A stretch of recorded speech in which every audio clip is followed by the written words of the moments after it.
Bismillah, Assalamualaikum warahmatullahi wabarakatuh. Innal hamdalillah nahmaduhu wa nasta'inuhu wa nastaghfiruh wa na'udzu billahi min syururi anfusina wa sayyiati a'malina. May yahdihillahu fala mudhillalah wa may yudlilhu fala hadiyalah. Asyhadu an la ilaha illallah wahdahu la syarikalah wa asyhadu anna Muhammadan abduhu wa rasuluhu la nabiyya ba'dah. Ya ayyuhalladzina amanu taqullaha haqqa tuqatih wa la tamutunna illa wa antum muslimun. Amma ba'du fa inna asdaqal hadits kitabullah wa khairal hadi hadi Muhammadin sallallahu alaihi wasallam wa syarrul umuri muhdatsatuha wa kullu muhdatsatin bid'ah wa kullu bid'atin dhalalah wa kullu dhalalatin finnar. Ayolah ikhwah, saudara-saudariku yang semoga dirahmati oleh Allah Subhanahu wa taala. Alhamdulillah kita bersyukur pada Allah Subhanahu wa taala masih dipertemukan dalam media ini untuk melanjutkan pelajaran kita dari kitab Ad-Durus Al-Yaumiyah. Kita masuk pelajaran yang ke-46. Ma yahrumu al-haidi wan nufasa. Hal-hal yang diharamkan pada wanita haid dan wanita yang sedang nifas. Ketahuilah bahwasanya masalah haid dan nifas itu hukumnya sama ya. Hukumnya sama, sudah kita bahas pada pertemuan yang lalu tentang wanita yang haid. Sekarang kita akan bahas hal-hal yang diharamkan bagi wanita yang sedang haid ataupun nifas. Ada 4 dalam masalah ini. Yang pertama yang diharamkan bagi wanita haid dan nifas adalah salat. Yang kedua puasa. Yang ketiga hubungan badan suami istri. Yang keempat tawaf di Ka'bah. Selain itu berarti boleh. Boleh. Yang pertama adalah sholat. Para ulama telah sepakat wanita haid tidak boleh sholat. Haram hukumnya wanita yang haid dan nifas untuk melakukan sholat, baik sholat fardu, sholat wajib atau sholat sunnah. Dan para ulama juga sepakat bahwasanya wanita yang haid ataupun nifas tidak perlu mengqadha sholatnya. Sebagaimana kata para ulama, ajma'al ulama ala annahu yahrumu 'alal haidi wan nufasa as-salat farduha wa nafluha. Para ulama sepakat wanita yang haid atau wanita yang nifas diharamkan untuk salat, baik salat fardu ataupun salat sunnah. Wa ajma'u 'ala annahu yasqutu 'anha fardus salat fala taqtadihi idza tahurat. Dan para ulama juga sepakat wanita yang haid ataupun nifas tidak perlu mengqadha salatnya jika sudah suci. Sebagaimana hadis Abu Sa'id Al-Khudri radhiyallahu ta'ala anhu, dia berkata Nabi SAW bersabda, "Alaysa idza hadat lam tusalli wa lam tasum fa dzalika nuqsanu diniha." Akhrajahu Bukhari wa Muslim. Hadis Abu Sa'id Al-Khudri disebutkan Nabi SAW bersabda, "Bukankah jika sedang haid, wanita itu sedang haid, dia tidak melakukan salat dan puasa, maka inilah setengah atau kekurangan agamanya." Jadi wanita itu kurang agamanya dan kurang akalnya. Kurang akalnya maksudnya gimana? Kata Nabi SAW, jika dia diminta persaksian, maka persaksiannya setengah dari persaksian lelaki. Jika misalnya persaksian lelaki 4 orang, maka kalau wanita 8. 1 lelaki, 2 wanita. Itulah kekurangan akalnya. Adapun kekurangan agamanya, kata Nabi SAW, "Alaisa idza hadat lam tusalli wa lam tasum." Bukankah wanita itu jika sedang haid dia tidak boleh puasa dan tidak boleh sholat? Ini kekurangan agamanya. Begitu juga ada sebuah hadis dari Mu'adzah bahwasanya ada seorang wanita berkata kepada Aisyah radhiyallahu anha, "Atujzi wa ihdana salatuha idza tahurat." Apakah salah seorang di antara kami harus mengqadha salatnya jika telah suci dari haid maksudnya? Faqalat, maka Aisyah mengatakan, "Aharuriyatun anti?" Apakah Anda ini seorang yang mengambil sebuah pendapat dari orang-orang Khawarij? Karena orang-orang Khawarij itu sebagian dari mereka mewajibkan wanita yang haid mengqadha salat. Sebagian dari orang-orang Khawarij mereka berkeyakinan meyakini mewajibkan wanita haid untuk mengqadha salatnya. Oleh karena itu Aisyah mengatakan, "Aharuriyatun anti?" Apakah Anda ini termasuk yang mengambil sebagian pendapat orang-orang Khawarij? Kemudian Aisyah mengatakan, kunna nahidu ma'an Nabi sallallahu alaihi wasallam fala ya'muruna bihi aw qalat fala naf'aluhu. Kami pernah haid pada zaman Nabi sallallahu alaihi wasallam dan Nabi tidak pernah memerintahkan kami untuk mengqadha salat setelah suci dari haid. Allahu a'lam bishawab. Akhrajahul Bukhari wa Muslim. Dari sini kita bisa ambil faidah bahwasanya wanita yang haid ataupun nifas haram bagi mereka untuk sholat, baik sholat wajib ataupun sholat sunnah, dan tidak perlu mengqadha sholatnya.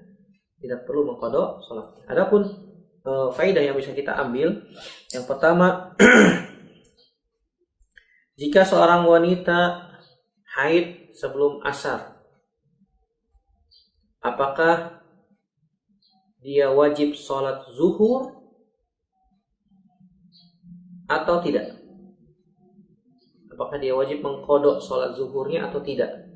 Misalnya di waktu zuhur menjelang asar beberapa menit ternyata dia haid, apakah dia wajib mengqadha sholat zuhurnya atau tidak? Para ulama mengatakan dia wajib mengqadha sholatnya. Kenapa? Karena dia masih ada kewajiban waktu sholat zuhur. Jadi ketika waktu zuhur dia masih suci tuh, tapi menjelang beberapa menit sebelum asar dia haid, berarti kan masih ada kewajiban. Ini kelalaian dia menunda sholatnya. Para ulama mengatakan fa innaha taqdi tilkas sholat allati wajabat 'alaiha qabla al-'adah. Dia wajib qada sholat zuhurnya itu ketika sudah suci. Kenapa? Karena dia masih ada kewajiban melakukan sholat zuhur waktu itu. Faqad thabatatis salat fi haqqiha wa lazimaha an taqdiyaha madama qad dakhala waqtaha wa hiya tahiratun bi miqdar raka'ah. Telah tetap hak salat pada dia. Kenapa? Karena waktu itu dia masih mukallaf, dia masih dibebankan hukum ketika masih suci untuk melakukan salat. Walaupun hanya sekedar 1 rakaat saja. Saja, maka dia wajib mengqadhanya ketika itu. Sebagaimana Allah Subhanahu wa taala katakan dalam Al-Qur'an surat An-Nisa ayat 103, Allah katakan inna sholata kanat 'alal mu'minina kitaban mawquta. Sungguhnya salat itu adalah kewajiban yang ditentukan waktunya atas orang-orang yang beriman.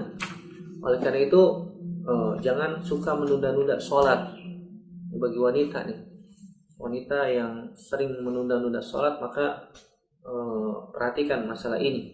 Jangan suka menunda-nunda sholat, sehingga ketika terjadi hal yang seperti ini, kasusnya dia menunda sholat sampai menjelang waktu asar ternyata datang haid, dia wajib mengqadhanya. Kenapa? Karena dia masih ada kewajiban ketika itu.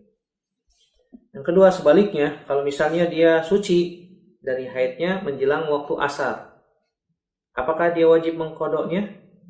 Kata para ulama, dia wajib mengqadhanya. Wajib. Sebagaimana perkataan Syekhul Islam Taimiyah, wa lihadza kana madhhabu jumhuril ulama Malik wa Syafi'i wa Ahmad idza tahuratil haidu fi akhirin nahar salatiz zuhur wal 'asr jami'an. Inilah mazhabnya jumhur ulama seperti Imam Malik, Imam Syafi'i dan Imam Ahmad. Jika seorang wanita sudah suci pada akhir siang, maka dia wajib sholat zuhur dan sholat asar seluruhnya. Wa idza taharat fi akhiril lail salatul maghrib wal isya jami'an. Kalau misalnya dia suci di akhir malam sebelum isya misalnya sudah suci, maka dia wajib sholat maghrib ketika itu dan sholat isya. Sebagaimana dinukil dari Abdurrahman bin Auf dan Abu Hurairah serta Abdullah bin Abbas radhiyallahu taala anhum.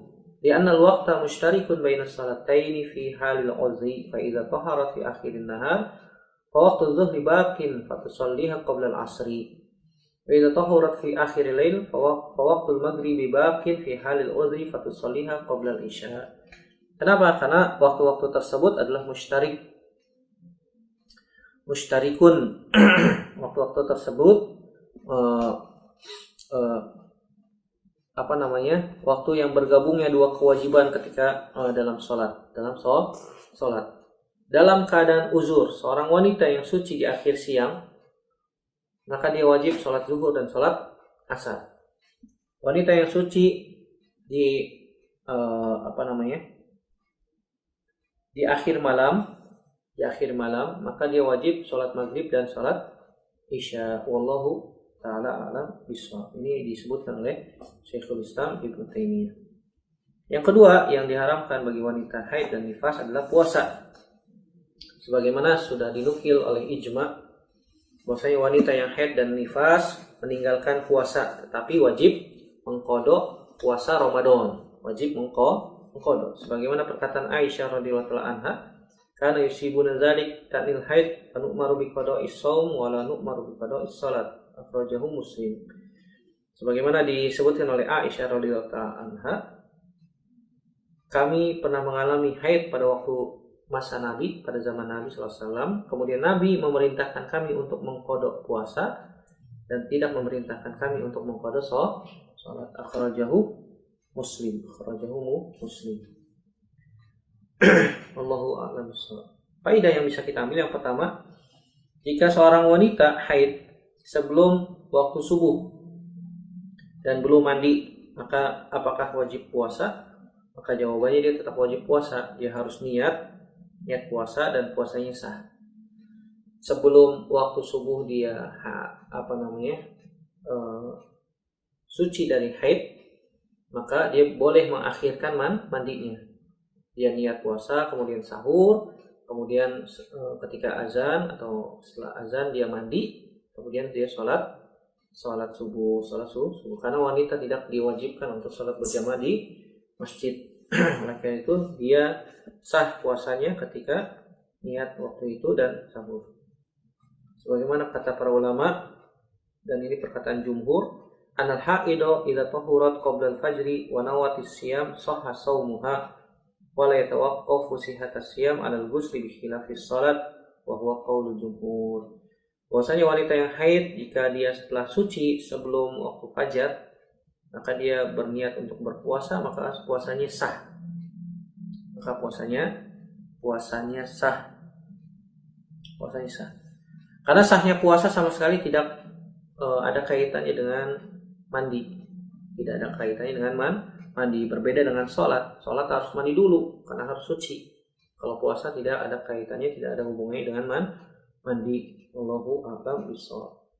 Kemudian faedah yang kedua, idza tahurat al-haidu qabla ghurubi syamsi fahal tasumu baqin nahar. Jika seorang wanita suci sebelum maghrib, ketika siang, zuhur atau asar, atau sebelum maghrib, apakah dia wajib menahan diri dari makan dan minum dari sisa hari yang ada? Jawabannya tidak perlu.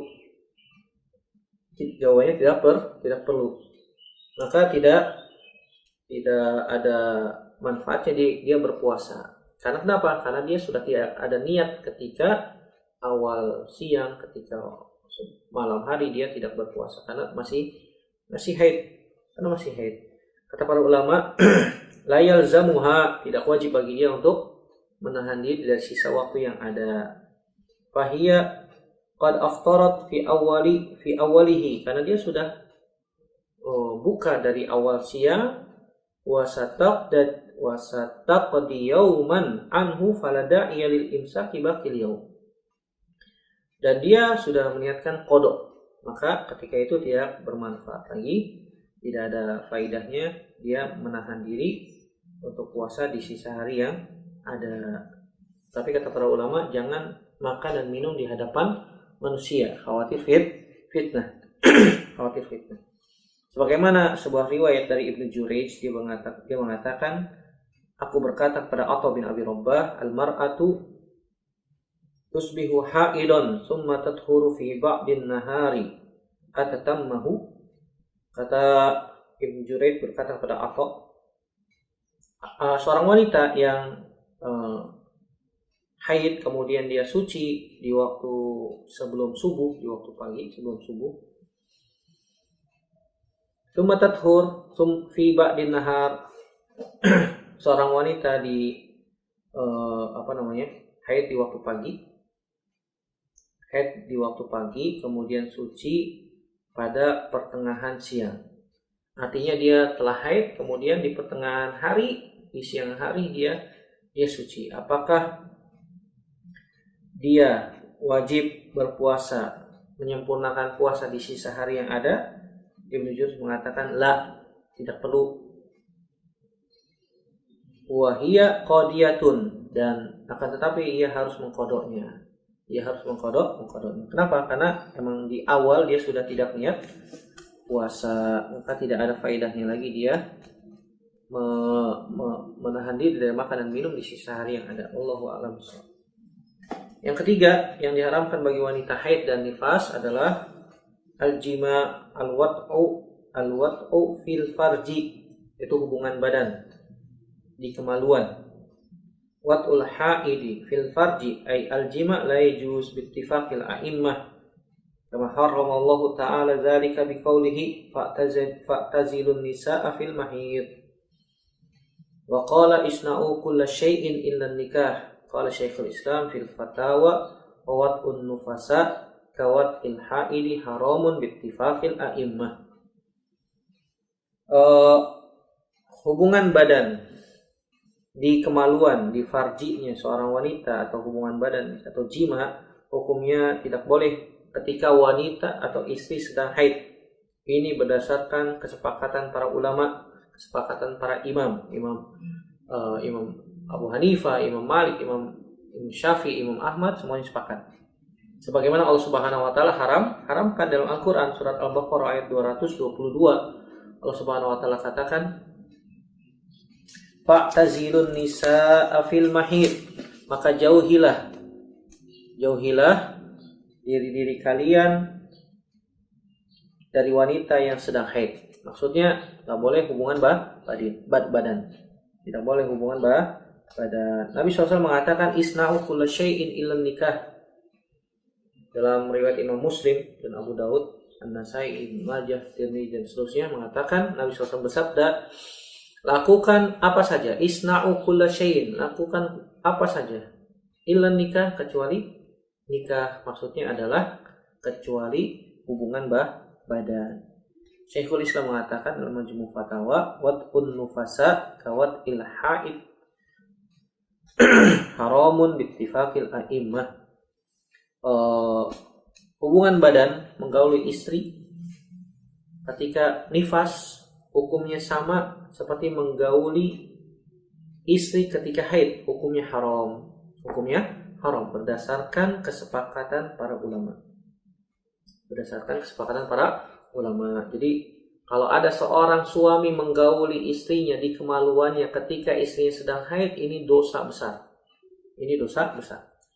Kita akan rinci ya. Kalau misalnya ada seorang muslim yakin bahwasannya menggauli istri ketika sedang haid hukumnya halal, maka dia bisa terkena hukuman keluar dari agama Islam alias kafir murtad. Ini keadaan yang pertama. Idza i'taqada muslimun hilla jima'il haid fi farjiha shara kafiran murtaddan. Kalau misalnya ada seorang muslim berkeyakinan halal hubungan badan, hubungan badan suami istri ketika istrinya sedang haid, maka hukumnya dia bisa keluar dari agama Islam, murtad, kafir. Kalau misalnya seorang muslim melakukan itu karena nisyan dan dia meyakini itu nggak boleh, itu haram. Nisyan, lupa, atau jahilan, atau dia nggak tahu ternyata istrinya haid, atau dia dipaksa, atau dia melakukan itu karena dipaksa, maka kata para ulama, fala itsma alaihi, dia tidak berdosa dan tidak perlu membayar kafarat. Ini keadaan yang kedua. Keadaan yang ketiga, jika seorang suami sengaja nih, dia yakin bahwasanya hubungan badan atau jima dengan istri yang sedang haid hukumnya haram, tapi dia sengaja melakukan hubungan badan dan dia tahu istrinya sedang haid, dan dia juga tidak dalam keadaan terpaksa, maka ketika itu dia telah melakukan dosa besar. Faqad irtakaba maksiatan kabiratan wa tajibu alaihi taubah, dan dia wajib taubat. Ini yang ketiga ya. Dia tahu hukumnya haram, dia yakin itu hukumnya haram, dia tahu istrinya sedang haid, tapi digauli itu istrinya di farjinya ketika sedang haid, maka dia telah melakukan dosa besar dan wajib taubat. Wajib taubat. Apakah dia perlu membayar kafarat? Jumhur ulama mengatakan tidak perlu bayar kafarat. Tidak perlu membayar kafarat. Berbeda dengan pendapat Imam Ahmad yang mengatakan perlu membayar kafarat. Yang sahih dalam masalah ini tidak perlu membayar kafarat karena dalilnya dhaif. Dalilnya dhaif. Wallahu ta'ala a'lam bishawab. Kemudian faedah selanjutnya, waladzi yamna'u minal istimta' bil haid wal farji faqat, yang dilarang, yang tidak diperbolehkan untuk menggauli istri yang sedang haid adalah hanya sebatas kemaluannya saja. Artinya, kalau misalnya seorang suami ingin bersenang-senang dengan istrinya, ingin bercumbu atau bersenang-senang dengan tubuh istrinya, maka boleh dilakukan selain memasukkan kemaluan ke dalam farji istrinya. Selain memasukkan kemaluannya di dalam kemaluan istrinya, sebagaimana firman Allah Subhanahu wa taala, fa'tazilun nisaa fil mahid, maka hendaknya kamu menjauhkan diri dari wanita-wanita yang sedang haid. Nabi SAW juga bersabda, isna'u kulla syai'in illa nikah, lakukan segala sesuatu bebas kecuali nikah, kecuali hubungan badan di kemaluannya. Dan sebagian istri Nabi SAW juga pernah meriwayatkan bahwasanya Nabi SAW mengatakan, Nabi SAW bersabda, kana idza arada minal haid syai'an alqa ala farjiha thauban.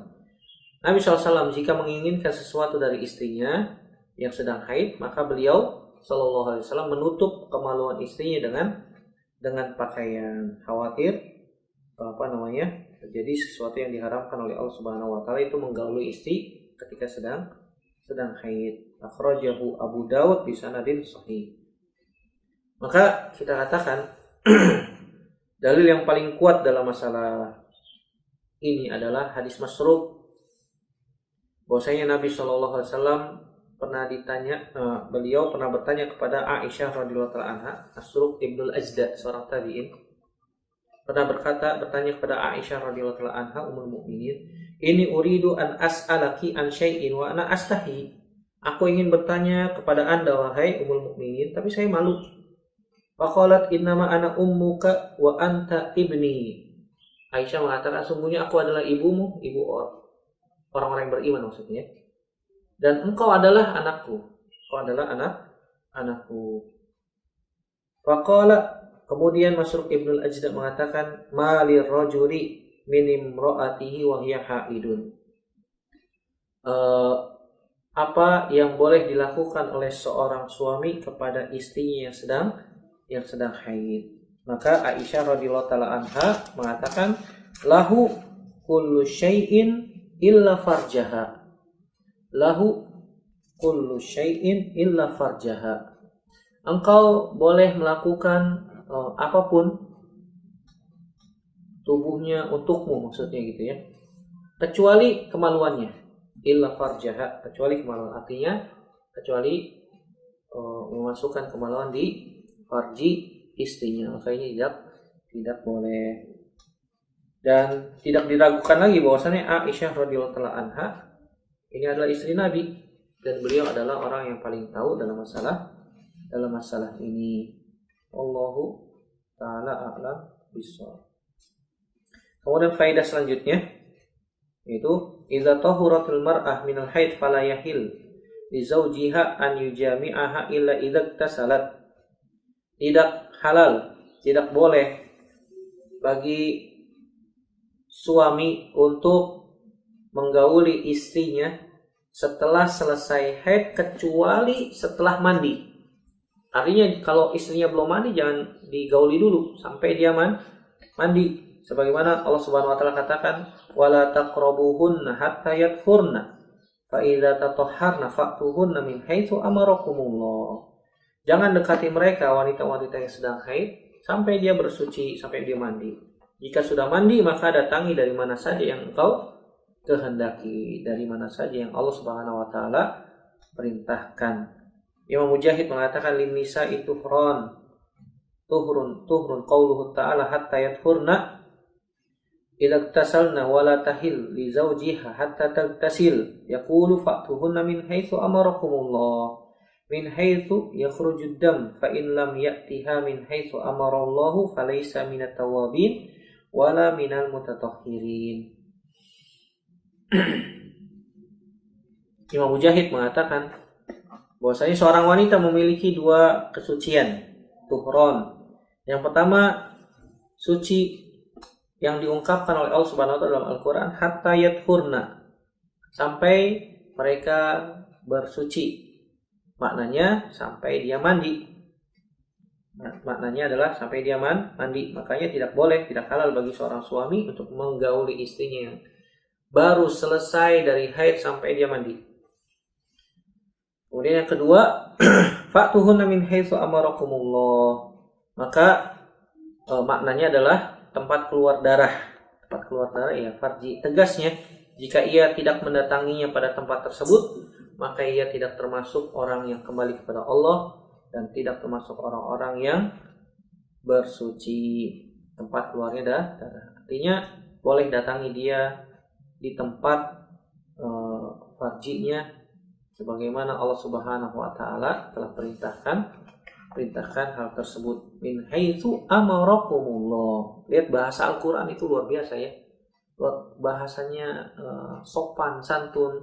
Allah Subhanahu wa taala katakan fa'tuhunna min haitsu amarakumullah. Maknanya adalah tempat keluarnya darah, maksudnya farjinya. Jika dia sudah selesai haid, sudah mandi, fa'tuhunna min haitsu amarakumullah. Maksudnya boleh digauli di farjinya. Bahasa Al-Quran sangat sopan, sangat halus ya. Dan para ulama telah sepakat bahwasanya suami tidak boleh mendatangi istrinya yang telah suci dari haid kecuali dia telah mandi. Berbeda dengan pendapatnya Imam Ibnu Hazm, khilafan Ibni Hazm. Imam Ibnu Hazm membolehkan. Wallahu ta'ala a'lam bishawab. Kalau misalnya ada pertanyaan, idza kanat zaujatul muslim kitabiyah, kalau misalnya ada seorang istri yang kitabiyah, hal tujbiru alal iktisal amla, ada istri ahli kitab. Jika istrinya adalah ahli kitab, apakah dia dipaksa untuk mandi? Jawabannya si istri harus dipaksa untuk mandi walaupun dia orang kafir atau orang ahli kitab, tetap dia harus mandi setelah selesai haid jika ingin digauli oleh suaminya, karena ini tidak khusus untuk muslimah saja. Wallahu ta'ala a'lam bishawab. Yang terakhir, yang tidak boleh dilakukan oleh wanita haid dan nifas adalah tawaf. Dan ini hukumnya haram berdasarkan ijma para ulama, berdasarkan juga hadis Aisyah radhiyallahu taala anha lamma hadat fil haji qala laha an-nabi sallallahu alaihi wasallam if'ali ma yaf'alul hajju ghairu an la tatufi bil baiti hatta tadkhuri.